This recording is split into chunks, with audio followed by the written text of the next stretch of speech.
Bismillahirrahmanirrahim. Assalamualaikum. Hope that all of you guys are doing well. So basically आज मैं आप लोगों के साथ OJDCL इंटर्नशिप से रिलेटेड एक पेपर जो है पास्ट पेपर वो शेयर करना चाहता हूँ।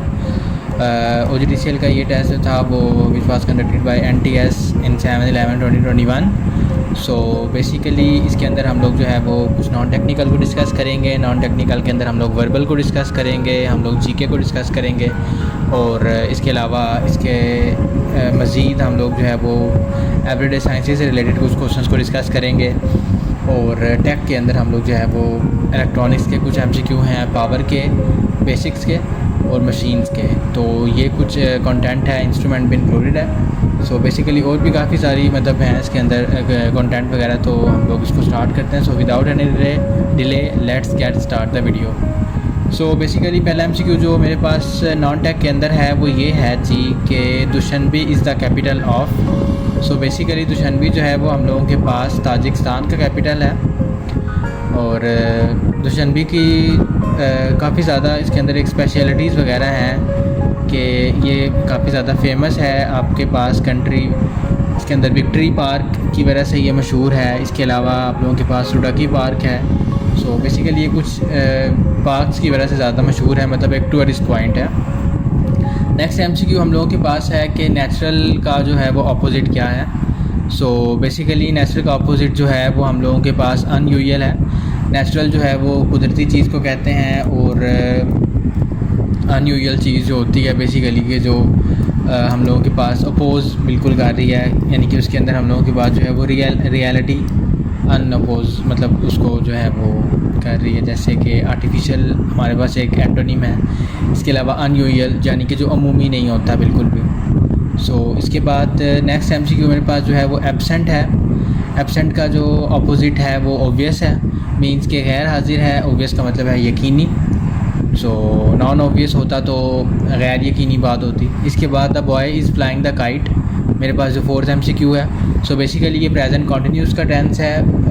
The boy is flying the kite अगर बॉयज़ होता था the boys are flying the kite. इसके बाद मुस्लिम बाग जो है वो फेमस फॉर, तो मुस्लिम बाग जो है वो हम लोगों के पास क्रोमाइट के लिए फेमस है।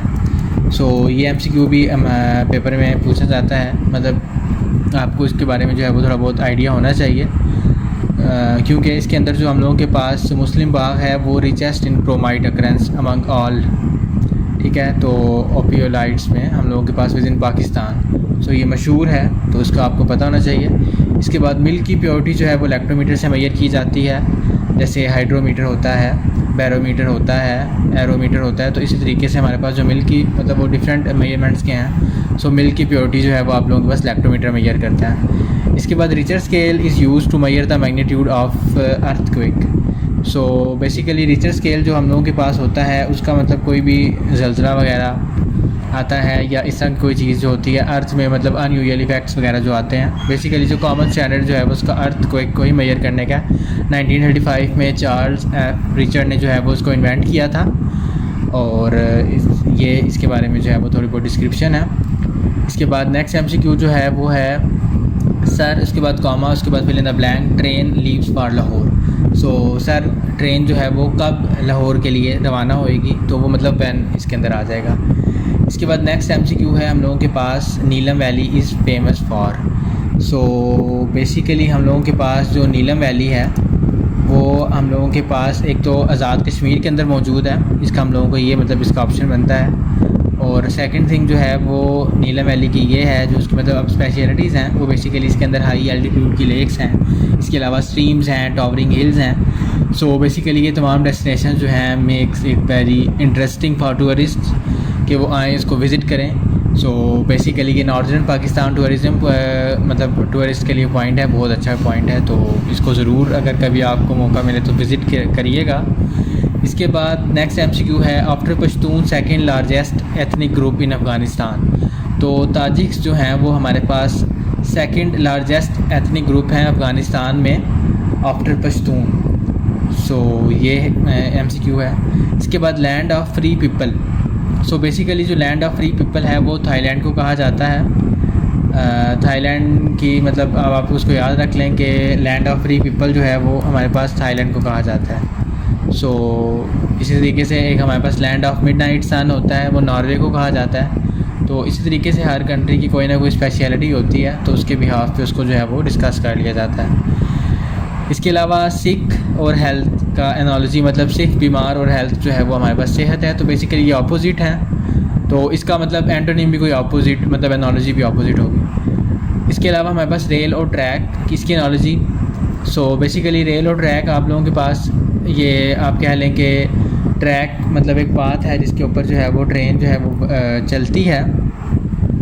और इसके अलावा बैरल जो है और बुलेट, वो बेसिकली जो है वो इसका आप कह लें कि जो करेक्ट ऑप्शन बनता है वो आता है, ठीक है। तो बैरल और गन इस वजह से रिलेट कर रही हैं क्योंकि जैसे बैरल होता है बेसिकली वो एक ऐसी ट्यूब होती है जब गन फायर होती है तो जिसके अंदर से जो बुलेट है वो मूव करती है बेसिकली जब आप गन को फायर करते हो। तो गन और बैरल का ऐसा ही ताल्लुक़ है जैसा कि एक पटरी का ट्रेन से। तो मतलब अगर अट्रैक्ट नहीं होएगा तो फिर वो ट्रेन मूव नहीं करेगी। उसके बाद नेक्स्ट MCQ है कि रामकोट फोर्ट जो है वो कहाँ पर मौजूद है। सो बेसिकली ये आज़ाद कश्मीर के अंदर जो है वो मौजूद है। Ramkot fort is available in Azad A J K. So इसके अंदर जो है वो इस क्वेश्चन के अंदर 4 डिफरेंट जो थे फोर्ट्स जो थे उनके बारे में ज़िक्र किया गया था, डिफरेंट कलर थे उनके बारे में ज़िक्र किया गया था।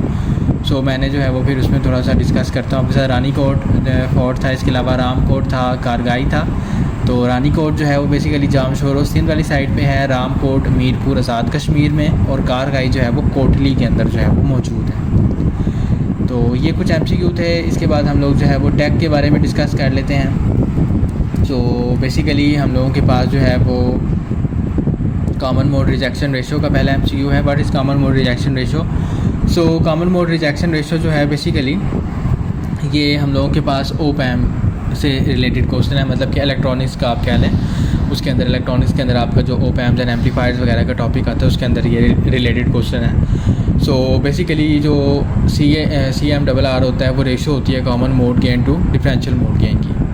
तो कॉमन मोड सिग्नल्स जो होते हैं बेसिकली इसका मतलब आपके अगर सिग्निफिकेंसेस की स्पेशलिटी की बात की जाए तो ये होती है कि ये OPAM के इनपुट साइड पे जो होते हैं वो अवेलेबल होते हैं। और बेसिकली ये इवेंचुअली जो होता है OPAM की एबिलिटी को आप कह लो कि उसको डिटरमिन कर रहे होते हैं। मींस कि अगर नॉइज़ में आपके जो है वो ऑडियो के अंदर कोई नॉइज़ वगैरह आ रहा है, डिस्टॉर्शन आ रही है, या बेसिकली आप लोगों के पास कोई उसके अंदर नॉइज़ के अंदर कोई भी मतलब आप लोगों के पास हाइप्स आ रही हैं, सो वीडियो सिग्नल्स के अंदर या कम्युनिकेशन सिग्नल्स के अंदर।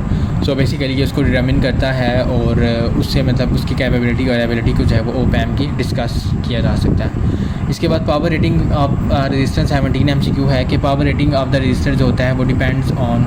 सो बेसिकली ये आप लोगों के पास साइज़ और एरिया जो था करेक्ट ऑप्शन फील होता है, क्योंकि पावर रेटिंग आप लोगों के पास जो होती है वो डिपेंड कर रही होती है आपके साइज़ से, मतलब डिपेंड्स अपॉन साइज़, कंस्ट्रक्शन, एम्बिशेंट आप लोगों के पास एम्बिएंट ऑपरेटिंग टेम्परेचर्स के ऊपर। तो पावर रेटिंग जो होती है रजिस्टर की वो इस चीज़ के ऊपर डिपेंड कर रही होती है। इसके बाद the dash signals is defined for all types of time. तो आप लोगों के पास continuous signal is defined for all types of time, for all values of time. Discrete जो होता है वो डिस्क्रीट मतलब कुछ टाइम के लिए आप उसको मतलब फ्यू इंटरवल्स पे मतलब आप डिफ़ाइन कर सकते हो। सो बेसिकली डिस्क्रीट जो होता है उसका मीनिंग भी आप लोगों के पास जो है वो क्या होता है कि इंडिविजुअली सेपरेट एंड डिस्टिंक्ट।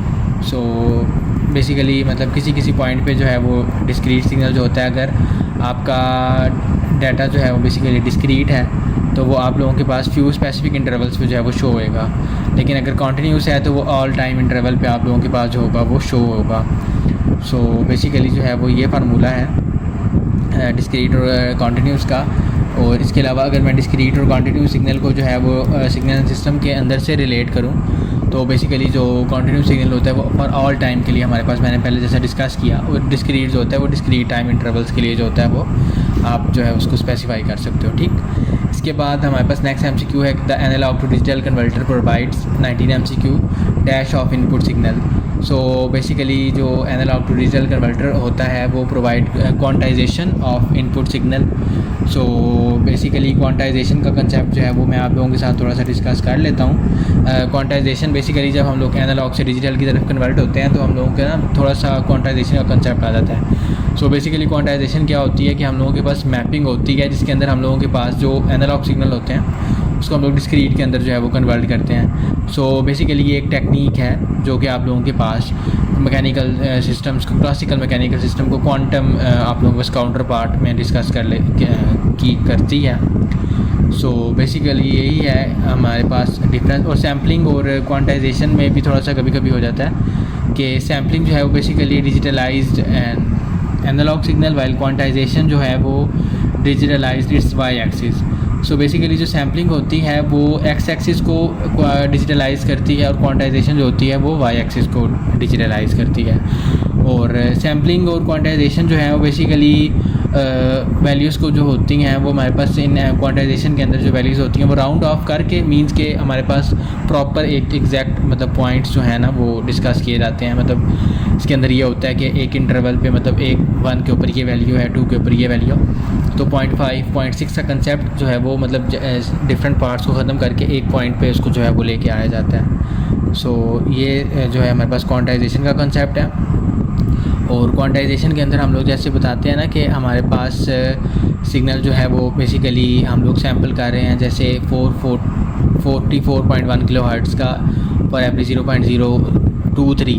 तो अब मैं जो है वो 0.023 मिली सेकेंड्स को कोई प्रॉपर कोई स्पेसिफिक पॉइंट दे दूंगा, ऐसे कि मैं ऐसे जो है वो 0.25 है इसको मैं 0.1 कह दूंगा। सो बेसिकली इसको पॉइंट से राउंड ऑफ करके एक प्रॉपर फिगर देना जो है वो बेसिकली क्वांटाइजेशन में आता है, ठीक, मतलब डिजिटलाइज उसको कर देना। इसके बाद स्टेपर मोटर की बात कर लेते हैं। Stepper motor basically is an direct current motor which divides full rotation into large number of steps. तो स्टेपर मोटर जो है उसका ये पर्पस होता है और इसके बारे में मैं आपको थोड़ी बहुत डिस्क्रिप्शन जो है वो भी प्रोवाइड कर देता हूँ। स्टेपर मोटर बेसिकली हम लोगों के पास जो है फ्लॉपी डिस्क के अंदर, डिस्क ड्राइव्स के अंदर यूज़ होती है। और बेसिकली जो है मैंने आप लोगों को उसका वर्किंग प्रिंसिपल जो है वो भी शेयर